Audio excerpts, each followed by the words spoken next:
দীর্ঘ 2 বছরের ভয়াবহ যুদ্ধ শেষে গাজায় যুদ্ধবিরতি কার্যকর হয়েছে। এখন সেখানে স্থায়ী শান্তি ও নিরাপত্তা ফিরিয়ে আনতে আন্তর্জাতিকভাবে টাস্ক ফোর্স গঠনের উদ্যোগ নেওয়া হয়েছে।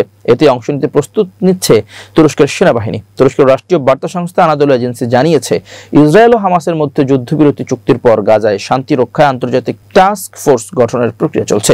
এই মিশনে অংশ নিতে তুর্কি সেনারা প্রস্তুত এবং তারা এটিকে ফিলিস্তিনের আহত ভূমিতে শান্তি ফিরিয়ে আনার ধর্মীয় ও মানবিক দায়িত্ব হিসেবে দেখছে। এ বিষয়ে আলোচনার জন্য তুর্কি বাহিনীর একটি প্রতিনিধি দল মিশরের শার্ম এল শেখে পৌঁছেছে।